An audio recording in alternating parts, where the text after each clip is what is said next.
Hello, कैसे हैं आप लोग। इस वीडियो में हम लोग सीखेंगे जर्नल एंट्रीज एक्सपेंसेस के लिए कैसे पास की जाती है। चलिए, पहली बात तो ये कि भाई अगर एक्सपेंसेस हो रहे हैं तो एक्सपेंसेस अकाउंट आर डेबिटेड। अगर मैंने पेमेंट किया है तो टू कैश हो जाएगा।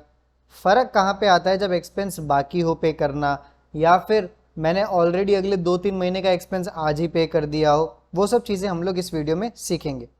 पहला सवाल है हमारे पास, paid salary of ₹35,000 and electricity bill of 18,000 in cash. एकदम सीधी सीधी सी बात है भाई, सैलरी पे की है तो लिखोगे सैलरी अकाउंट डेबिट। और क्या पे किया, electricity bill, electricity bill account debit. Cash में पे किया तो टू कैश अकाउंट। भाई कितने कितने रुपए दिए, 35,000 रुपये दिए, फिर 18,000 रुपये दिए, तो टोटल हो गया 53,000 रुपीज़। इन दोनों को डेबिट क्यों किया गया भाई, क्योंकि ये दोनों को दोनों हमारे एक्सपेंसेस हैं। कैश को क्यों क्रेडिट किया, क्योंकि कैश मेरा असेट था और असेट कम हो रहा है। जब भी असेट कम होता है तो हम लोग क्या करते हैं, हम लोग क्रेडिट करते हैं। सिंपल नरेशन लिख दोगे, being expenses paid in cash. सरल। चलो भाई अगली बात देखते हैं। Electricity bills paid in advance ₹9,000। भाई एडवांस का मतलब क्या, क्या हुआ ना, मैंने 1 जनवरी को बिजनेस स्टार्ट किया और मैंने जैन फेब और मार्च 3 महीने का इलेक्ट्रिसिटी बिल मेरे हिसाब से होता है 9,000 रुपये। तो मैंने क्या किया ना, 9,000 रुपये आज ही भरवा दिए। हो सकता है कम ज़्यादा आए, बट मेरे हिसाब से तो मैंने 3 महीने के 9,000 रुपये भरवाई। अब जब मैंने 9,000 रुपये भरवा दिए, इसका बेनिफिट मुझे 3 महीने तक मिलेगा। जब 3 महीने तक बेनिफिट मिलेगा तो क्या मैं कह सकता हूँ मैंने जो आज खर्चा किया वो मेरा खर्चा है ही नहीं, क्योंकि उसका बेनिफिट मिलना बाकी है। तो बेनिफिट मिलना बाकी है तो वो हमारा क्या बन गया, असेट। हम जो टर्म्स का यूज़ कर रहे हैं, बेनिफिट मिलना बाकी है, ये सब हमने बेसिक्स ऑफ अकाउंटेंसी में अच्छे से सीखा है। तो अगर आपने अभी तक वो नहीं देखा है तो पहले वो देखो, तो उसमें असेट और एक्सपेंस में क्या फ़र्क होता है वहाँ पे डिस्क्राइब किया गया है। चलिए, electricity bills paid in advance तो यानी कि प्रीपेड एक्सपेंस है, तो prepaid electricity expense account debit to electricity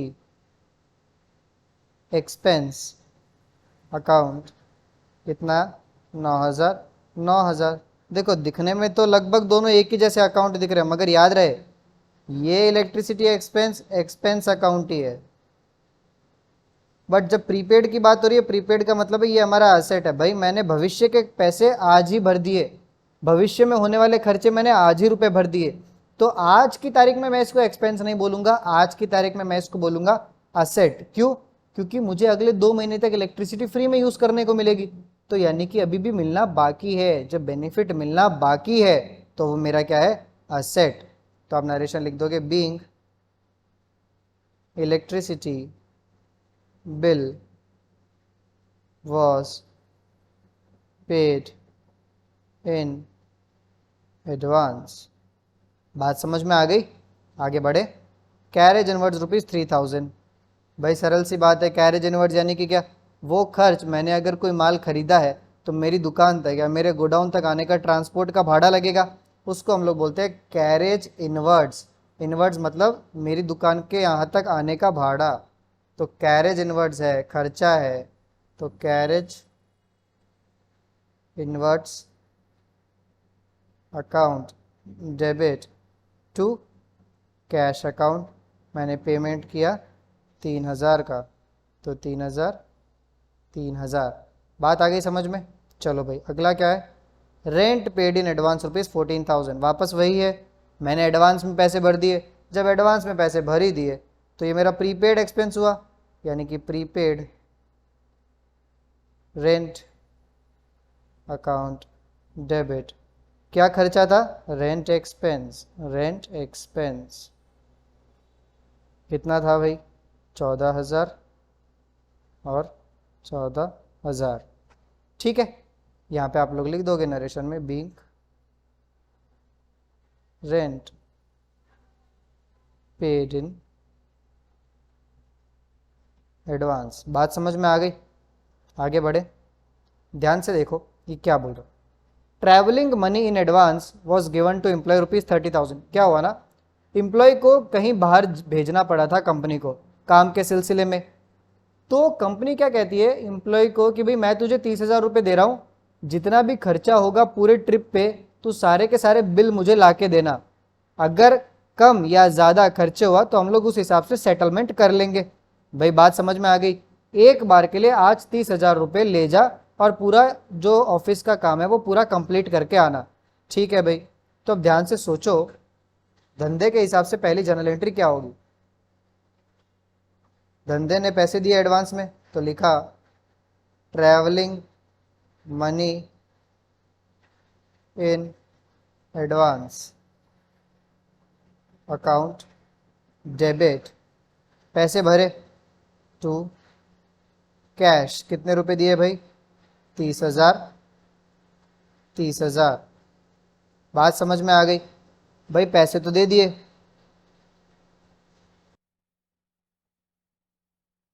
अच्छा एडवांस रुपए दे दिए 30,000 रुपये। अब देखो क्या क्या सिनेरियो बनते हैं। पहला सिनेरियो क्या बनता है, suppose employ went on the tour and entire money was spend. भाई पूरे के पूरे रुपए खर्च हो गए। He submitted all the bills were 30,000। देखो वो टूर से वापस आया, सारे के सारे बिल के टोटल किए और मैनेजर को दिया। मैनेजर को बोला भाई देखो ये रहे पूरे के पूरे 30,000 रुपये खर्च हो गए, कुछ भी नहीं बचा। अब मैनेजर क्या सोच रहा है, ध्यान से देखो।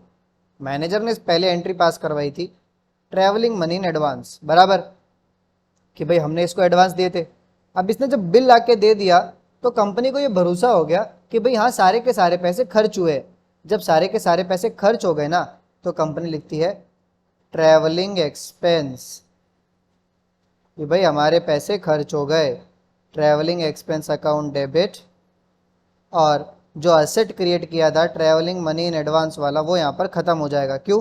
क्योंकि भाई वो उस टाइम पे असेट था जब एडवांस दिया, अब तो भाई एडवांस ख़त्म हो गया तो travelling money in advance account credit हो गया। 30,000।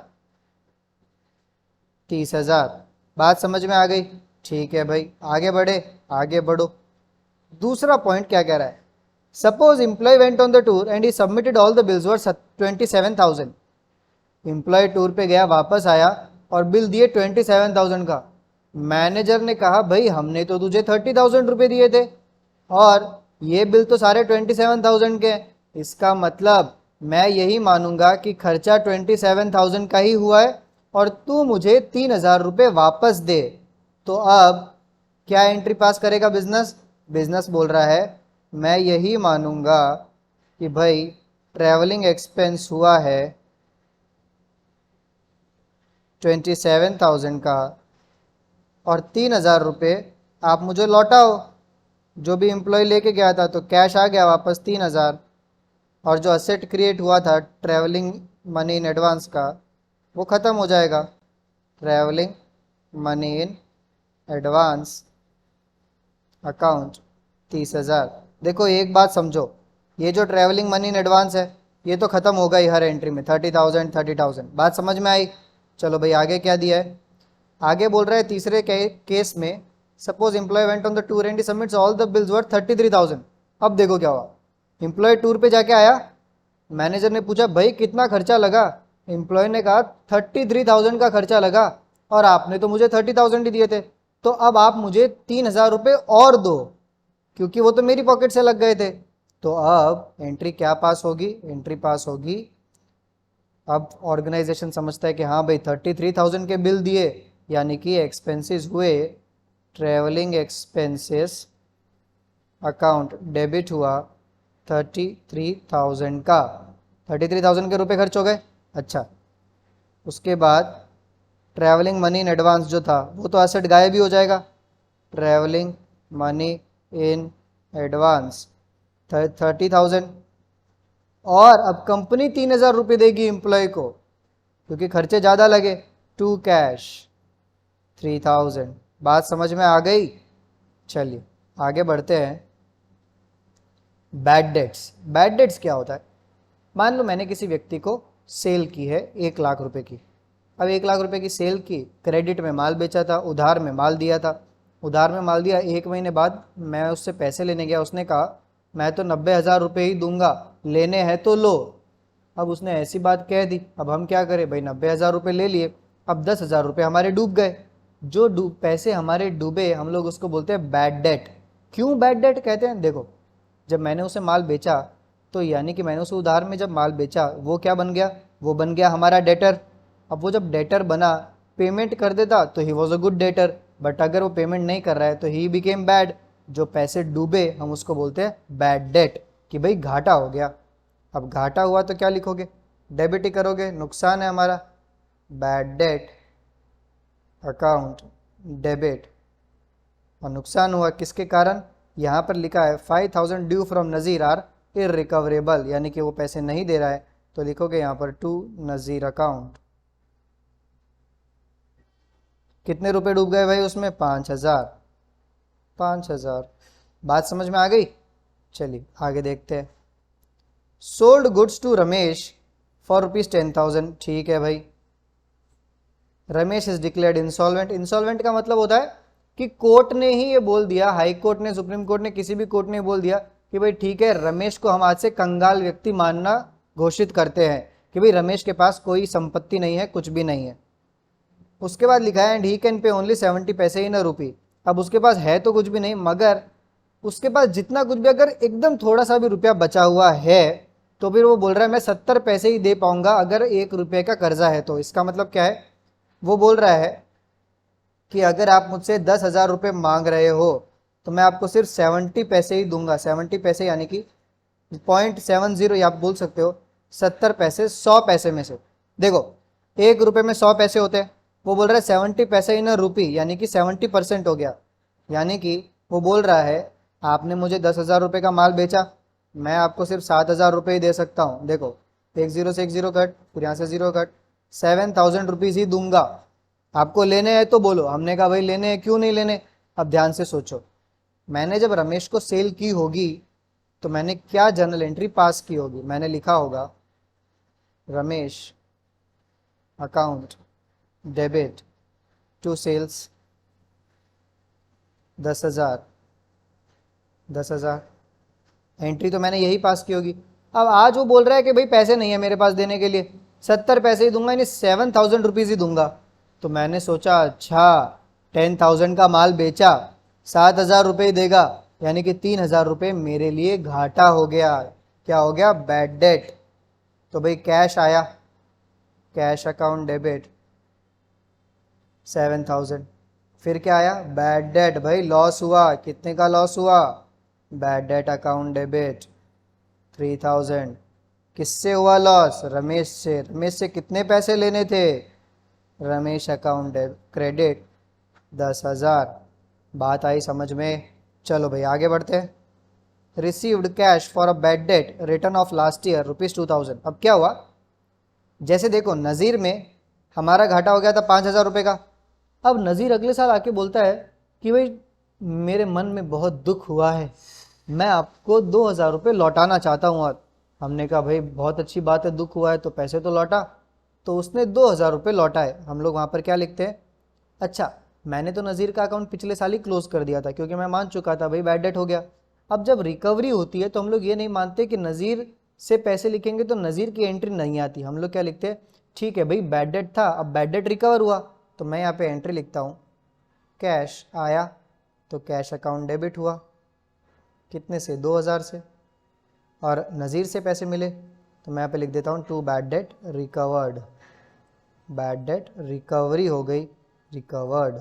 जब बैड डेट होता है तो बैड डेट टू नज़ीर, क्योंकि नज़ीर का अकाउंट तो उसी में क्लोज हो गया। अब बैड डेट एक्स्ट्रा डाल दिया था 5,000, तो बैड डेट रिकवर डालना होगा 2,000। ठीक है, ये हमारी एक तरह से बोल सकते हैं इनकम हो गई इस साल। चलो भाई आगे क्या है, discount allowed, discount given to customer. अच्छा उसके पहले हम लोग को एक कंसेप्ट सीखना होगा जो हमारे फर्स्ट पेज पे था।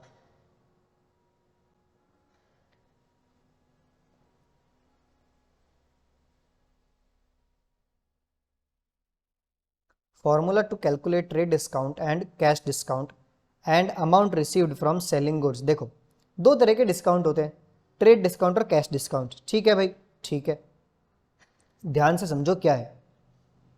लिस्ट प्राइस ऑफ गुड्स है 1 लाख रुपए, इसका मतलब भाई टैग पे लिखा हुआ है, कपड़े के टैग पे या शर्ट के टैग पे लिखा हुआ है कि भाई 1 लाख रुपए का शर्ट है, बराबर, या 1 लाख रुपए की मशीन है या फर्नीचर है, टेबल है, कुछ भी मान लो। तो लिस्टिंग प्राइस क्या है? 1 लाख रुपए। ट्रेड डिस्काउंट का मतलब क्या है? हर व्यक्ति के लिए ये डिस्काउंट है। क्या होता है ना, हर कंपनी को पता होता है कि भाई कस्टमर आएगा तो कुछ डिस्काउंट तो मांगेगा ही, तो 10% डिस्काउंट रेट ही निकाल दी। अच्छा, इसमें क्या गेम होता है कि सेलिंग की वैल्यू उन लोगों ने 90,000 ही फिक्स कर रखी होती है, ठीक है, मगर उनको पता है भाई मार्केट डिस्काउंट मांगता है, तो वो लोग पहले से ही एक्स्ट्रा प्राइस लगा के रखते हैं गुड्स पे। तो भाई 90,000 में बेचने का सोचा हुआ था, वो लोग क्या करते हैं, 1 लाख रुपए लिस्टिंग प्राइस कर दो कि भाई टैग पे 1 लाख रुपीज़ लिख दो, कोई आएगा तो हम लोग बोल देंगे कि भाई ठीक है 10% डिस्काउंट दे रहे हैं तो हमारी सेलिंग वैल्यू 90,000 है। ये सिर्फ दिखावे का नाटक है और कुछ नहीं है। ट्रेड डिस्काउंट मतलब है नाटक। बेचने का तो 90,000 में ही सिलेक्ट किया है मैनेजमेंट ने, मैनेजमेंट का फैसला, कंपनी का फैसला यही था कि 90,000 में माल बेचेंगे, बट ठीक है भाई हर व्यक्ति डिस्काउंट मांगता है तो पहले से ही रेट ज़्यादा कर दी। अच्छा भाई, रेट अगर ज़्यादा कर दी तो लिस्टिंग प्राइस कर दी 1 लाख रुपए, यानी कि जो टैग लगा है मशीन पे, फर्नीचर पे, उसको कर दिया 1 लाख। ट्रेड डिस्काउंट 10%, याद रहे trade discount is calculated on the list price. तो ट्रेड डिस्काउंट कैलकुलेट हुआ और फिर हमारे पास आ गई हमारी real sale value. Sale value आई। अब मान लो क्या होता है ना कि मैं फर्नीचर की दुकान लेके बैठा हूँ, 90,000 रुपये में फर्नीचर सेल कर रहा हूँ सबको। मान लो मेरा कोई खास दोस्त आ जाता है फर्नीचर खरीदने, उसने कहा भाई 90,000 में तुम पूरे मार्केट को बेच रहा है, मैं तेरा दोस्त हूँ, कुछ तो एक्स्ट्रा डिस्काउंट दे। तो मैंने उसको 3% और डिस्काउंट दे दिया 90,000 पे। तो 90,000 पे जब 3% डिस्काउंट दिया तो 9×3 = 27, 2,700 रुपीज़ और डिस्काउंट किया, तो मुझे कितने रुपए मिले? 87,300। इसका मतलब देखो, एक बात समझो यहाँ पर क्या बात है सबसे इंटरेस्टिंग, कि जो पहले दो अमाउंट्स हैं, लिस्टिंग प्राइस और ट्रेड डिस्काउंट, ये दोनों फर्जी अमाउंट है, इसलिए ये सिर्फ कहानी के अमाउंट है। इसका मतलब ये किसी भी जर्नल एंट्री में कभी भी नहीं आते। जर्नल एंट्री में सिर्फ ये 3 अमाउंट्स ही आएगी, जहाँ पर भी आएगी। ये ऊपर के 2 अमाउंट सिर्फ कैलकुलेशन पर्पज़ के लिए ही हैं। इतनी बात समझ में आ गई। कैश डिस्काउंट के बारे में थोड़ी और बात जानते हैं। देखो, कोई भी बिजनेस में जब माल उधार में बिकता है, तो मान लो अगर कोई फर्नीचर उधार खरीदने आया तो मैं 90,000 में बेचता हूँ, मगर कोई व्यक्ति आया जो बोल रहा है कि मैं कैश देने के लिए तैयार हूँ हाथों हाथ, तो मैं क्या बोलता हूँ, ठीक है भाई कैश डिस्काउंट ले ले, क्योंकि वो पेमेंट हाथों हाथ कर रहा है। जो व्यक्ति पेमेंट 2-3 महीने बाद करेगा उसको ऐसा कोई डिस्काउंट नहीं दिया जाता। ये भी काफ़ी कंपनीज की पॉलिसी होती है। चलिए आते हैं अपने टॉपिक पे वापस। Cash discount is calculated on sale value. याद रहे, कैश डिस्काउंट सेल वैल्यू पे कैलकुलेट होता है और ट्रेड डिस्काउंट लिस्टिंग प्राइस पे कैलकुलेट होता है। बात आ गई समझ में?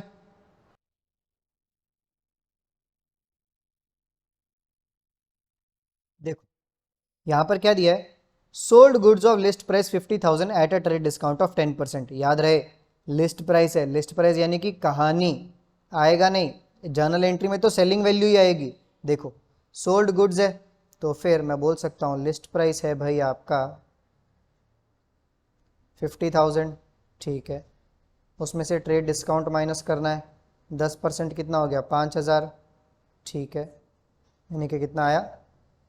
45,000 में मैंने माल बेचा, तो ये आ गई मेरे पास सेल वैल्यू। बात समझ में आ गई? ये जो मेरी सेल वैल्यू आई है 45,000, इसका मतलब क्या है, मैंने माल बेचा है 45,000 में, 10% किस पे कैलकुलेट किया? 50,000 पे, तभी तो मेरे पास 5,000 आया। चलो माल बेचा 45,000 में, तो मैं यहाँ पे लिख देता हूँ भाई बैंक अकाउंट, या आप ये भी लिख सकते हो कैश अकाउंट। अगर नहीं दिया है कि आपने कैसे भेजा तो आप कैश या बैंक किसी का भी यूज़ कर सकते हो। Cash bank account debit to sales, भाई कितने का माल बेचा? भाई 45,000 का माल बेचा, तो सीधा सीधा लिख दिया 45,000 45,000। चलो भाई आगे पहुंचते हैं।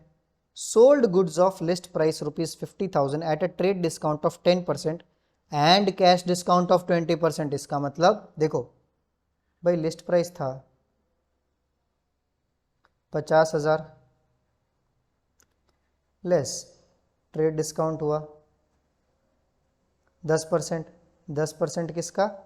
लिस्ट प्राइस का। 10% off 50,000 that is nothing but 10/100 multiply 50,000 that is 5,000, तो उसमें आ जाएगा 45,000। इसको हम लोग क्या बोलते हैं, इसको हम लोग बोलते हैं सेल वैल्यू।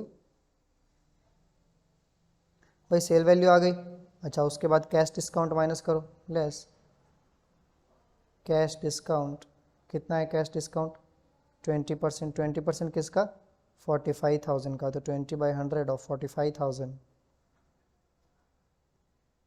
तो आ जाएगा आपके पास 9,000 रुपये। 9,000 गए तो यहाँ पे आ जाएगा आपके पास 36,000। ये जो 36,000 है इसको हम लोग बोलते हैं amount received from the customer, amount received. देखो क्यों इम्पॉर्टेंट है, मैंने आपको पहले ही बोल दिया है ये दोनों अमाउंट तो कहानी है। अच्छा अमाउंट कितना मिला, 36,000, तो भाई सिंपल लिख दो कैश अकाउंट डेबिट। कितना, 36,000, एकदम इजी। अच्छा उसके बाद डिस्काउंट कितना दिया, 9,000। मैंने डिस्काउंट दिया है तो मेरे लिए खर्चा है, खर्चा है तो debit, discount allowed, account debit. कितना खर्चा भाई, 9,000। और मैंने सेल कितने की थी, सेल की थी 45,000 की, तो लिखो यहाँ पर टू सेल्स अकाउंट 45,000। भाई सेल अकाउंट क्रेडिट क्यों होता है, क्योंकि सेल मेरा इनकम अकाउंट है, इनकम बढ़ रही है तो क्रेडिट। डिस्काउंट क्या है, डिस्काउंट मेरा एक्सपेंस है, एक्सपेंस बढ़ रहा है तो डेबिट। कैश क्या है, कैश मेरा असेट है, असेट बढ़ रहा है इसलिए डेबिट। बात समझ में आई, नरेशन आप लोग को आता है लिखना, मैं नहीं लिख रहा हूँ यहाँ पर। चलिए आगे बढ़ते हैं। Sold goods of list price 50,000 and cash discount of 10%। Confuse मत होना, ट्रेड डिस्काउंट नहीं है तो हम लोग ट्रेड डिस्काउंट नहीं लिखेंगे। देखो लिस्ट प्राइस है 50,000 का, लेस ट्रेड डिस्काउंट है ही नहीं तो बात ही ख़त्म। सेल वैल्यू है 50,000 की, डिस्काउंट कैश डिस्काउंट कितना है, कैश डिस्काउंट है 10%, तो भाई 10% off 50,000 is your 5,000 and your sale will be 45,000। बात समझ में आई, ये कैसे रिकॉर्ड होगा, अमाउंट कितना मिला 45,000, तो यहाँ पे लिख दो कैश अकाउंट डेबिट 45,000। डिस्काउंट कितना दिया मैंने, कैश डिस्काउंट इंपॉर्टेंट है, trade discount is never recorded anywhere in the books of accounts. Cash account debit 45, discount allowed. How much discount did we allow our customer, we allowed him a discount of 5,000। और भाई cell की value कितनी थी, to sales 50,000। बात समझ में आ गई, अरे आई क्या। चलो last topic of the day relating to loss of stock due to fire. भाई क्या हुआ, अरे भाई गोडाउन में, वेयर हाउस में या दुकान में कहीं पे आग लग गई। अगर आग लग गई तो मेरे कुछ गुड्स जल गए, माल जल गया। अब जब माल जल गया तो मेरे लिए तो नुकसान हो गया। अब नुकसान हुआ तो क्या लिखते हैं, loss of stock account debit. आप पूरा भी लिख सकते हो loss of stock due to fire, कोई प्रॉब्लम नहीं है। Loss of stock account debit, मैंने आपको पहले ही बताया था जब भी गुड्स जा रहे हैं तो भाई टू परचेज लिखोगे। कहाँ बताया था, अगर याद हो पिछले वीडियो में, डोनेशन दिया तो डोनेशन टू परचेजेस, चैरिटी दी तो चैरिटी टू परचेजेस, सैंपल दिया तो एडवर्टाइजमेंट एक्सपेंस टू परचेजेस। याद रहे जहाँ पर भी गुड्स जा रहे हैं to purchases, goods withdrawn by owner तो फिर drawings account debit to purchases. यहाँ पर भी गुड्स जा रहे हैं तो loss of stock account debit to purchases account 3,000 and 3,000। बात समझ में आ गई, एकदम आसान। चलिए भाई आगे बढ़ते हैं। अगला बोल रहा है goods costing ₹1,000 burnt due to fire. ठीक है, तो लिख लेते हैं हम पहले, ये तो हमको आता है। Loss of stock account debit 1,000 to purchases. भाई गुड्स जले हैं ना तो टू परचेज लिखना ही होगा, 1,000। ठीक है भाई, एकदम सरल। And insurance company accepted claim of 800। देखो इसका मतलब समझो, 1,000 रुपये के गुड्स जल गए और इंश्योरेंस कंपनी वाले बोल रहे हैं भाई हम इसको 800 रुपये दे देंगे आपको। इसका मतलब मैंने इंश्योरेंस करवाया होगा। अब मैंने इंश्योरेंस करवाया है तो इंश्योरेंस वाले ऐसे तो पैसे देंगे नहीं, इंश्योरेंस में पहले आपको क्लेम रजिस्टर करवाना पड़ता है, पहले आपको एप्लीकेशन फाइल करानी पड़ती है। तो एप्लीकेशन फाइल कराते हैं, उसकी जर्नल एंट्री हमें लिखनी होगी। क्या एंट्री लिखूंगा मैं लिखता हूँ कि भाई इंश्योरेंस कंपनी मेरी दुकान में आग लग गई, आप मुझे मेरा जितना भी लॉस हुआ है स्टॉक का, मैंने पूरा का पूरा इंश्योरेंस करवाया हुआ था, आप मुझे पूरे के पूरे 1000 रुपये दो, क्योंकि मैंने तो आपसे सारे स्टॉक का इंश्योरेंस करवाया था। तो मैंने लिख दिया इंश्योरेंस कंपनी मुझे 1000 रुपये देगी, किसके? लॉस ऑफ स्टॉक के। इसको जर्नल एंट्री में जब मैं लिखता हूँ insurance company account debit to loss of stock 1000 रुपये, मैंने पूरा का पूरा लॉस की टोपी इंश्योरेंस कंपनी को पहना दी। मैंने कहा इंश्योरेंस कराया हुआ है, पैसे भरो। उन्होंने सारा माल चेक किया, पेपर्स चेक किए और सब कुछ चेक करके उन्होंने कहा भाई हम तुम्हें सिर्फ 800 रुपये ही देंगे। मैंने कहा ठीक है चलो, जितने रुपए देने हैं दो तो सही। 800 रुपये आए। अब ध्यान से सोचो, मैंने तो मेरी बुक्स में लिख लिया कि मुझे इंश्योरेंस कंपनी से रुपए कितने मिलेंगे? 1000। मिले कितने? 800। तो देखो 800 रुपये मिले, तो अब मैं ये बात मानता हूँ कि मुझे 200 रुपये का क्या हुआ? नुकसान हुआ।